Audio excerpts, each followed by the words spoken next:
Hi, Quick Fox here. So here's the Anta C2027, yung latest nila na model na carbon-plated marathon racing shoes. And this is designed for racing and training marathon distances. Okay? Pero pwede rin siya sa ibang distances. Okay? And this is specifically designed for marathoners who finish a marathon 42 kilometers na time na 4 hours and 30 minutes. That's averaging 6 minutes 20 pace.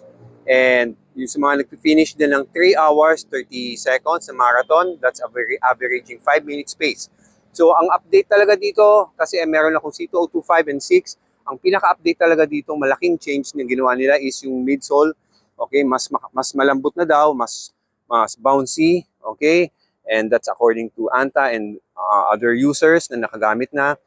And then yung Nitro Edge niya, okay, nitrogen infused midsole, okay, ito yan, dual layer. Okay, Nitro Edge 85. Ito 85 to, this is softer and bouncier than the 90. Kasi ang 90 ano daw yun, quicker and more responsive. Yun yung pang elite runners, professional runners, mas mabibilis sa pace. And then yung 80 naman, okay, that's more firm and still bouncy. So ito yung softest according to them. Ito yung softest, yung 85 and bouncy din siya. Okay, so yun. Isa pa pala update sa kanya is yung carbon plate niya, T700 ang ginamit ng carbon plate. Okay, yung ilalim niya, nakikita niyo yung black na yan. And XL yung ginamit, XL carbon. So what does it mean? XL is mahaba siya. Umusli siya sa dulo. It's longer than the whole body. Ayan, nakita niyo yung black thing na yan. Yeah. Carbon yan.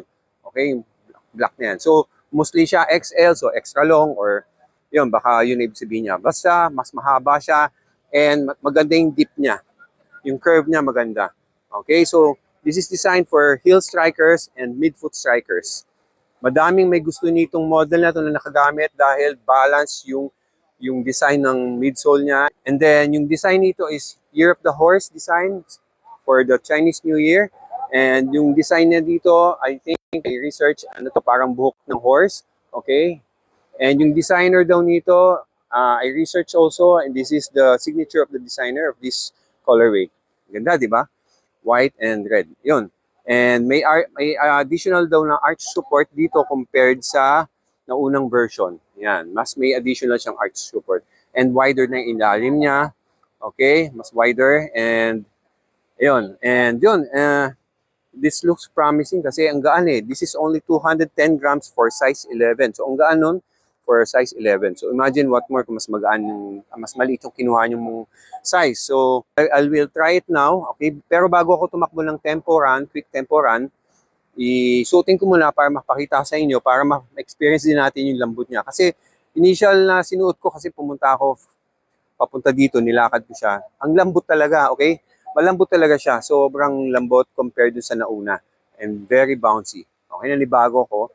I think that's good kasi some people prefer softer ride and then although some people prefer firmer ride. So depende. So again, it's better na madaming options tayo ngayon. Okay? But we'll see. Suotin ko muna. Wait lang. Okay? So, kaya na natin bago tayo tumakbo. Actually, yung program ko ngayon is a 4-kilometer tempo run with warm-up na 1K, cool-down na 1K. Okay, 6K lahat. Wow. Okay, so, okay, una ko na-feel talaga is it's really softer than the previous model. Okay?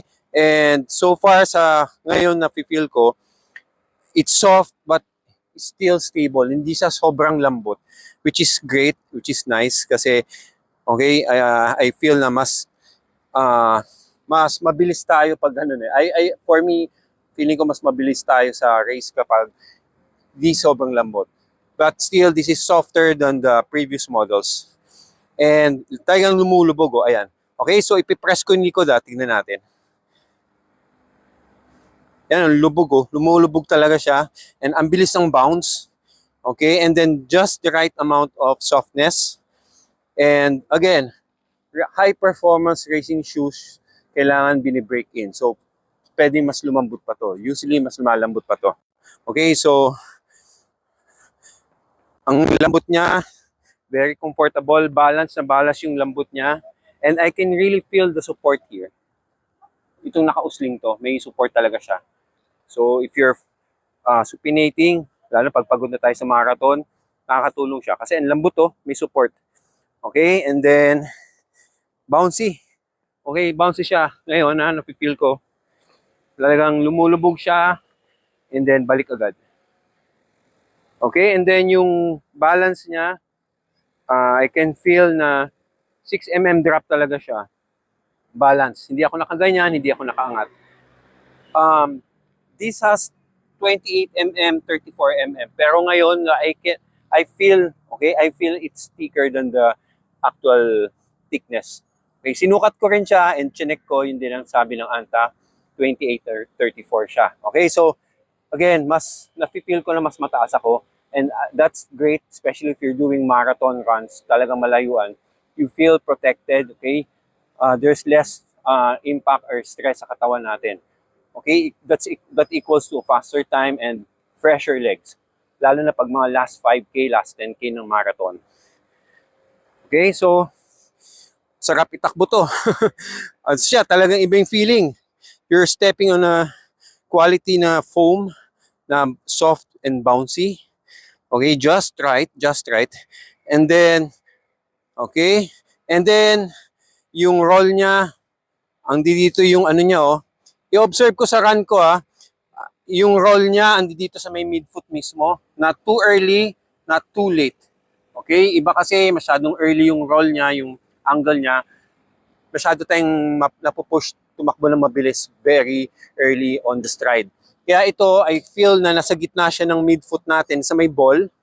Kaya pag heel strike natin, may time pa tayong nasa ball na naka-flat yung paa natin bago tayo ipupush forward. So, maganda. So far, hindi ko pa naman natatakbo, pero promising tong angle nito. It's just right. Hindi too early, hindi rin too late na yung roll niya. But again, we'll see sa test run natin. Okay, again, I'll do a longer warm-up. 3K longer warm-up muna, 3K. And then 4K, slowly, gradual. Baka mag-tempo run ako. But yun ang program ko supposedly. Yan, okay? So although sanay na ako sa carbon-plated, ang dami kong na-try carbon-plated. Kaya I'm confident enough na okay, pwede kong gamitin to sa program today. Yun. Yan, no? Last look, bago tumakbo. Talagang soft siya. Soft. Wow. Bouncy. Well cushioned. Okay. So again, this is great for your training and racing. Speed intervals. That's training, speed training. Speed intervals, tempo runs, threshold runs, mga ganyan. Okay. And this can be used for 5K distances, 10K, 16K, 32K, 21K. Okay. Hindi lang pang 42. And kung may questions kayo, paki-comment lang agad para masagot ko. Para magkaroon kayo ng mga idea and malaman nyo ibang details about these shoes. And I will leave the link there, yung yellow basket, para makita nyo yung ibang colors and then ibang features. Hindi ko nabanggit. Okay, so yun. Again, this is Quick Fox. Thank you again.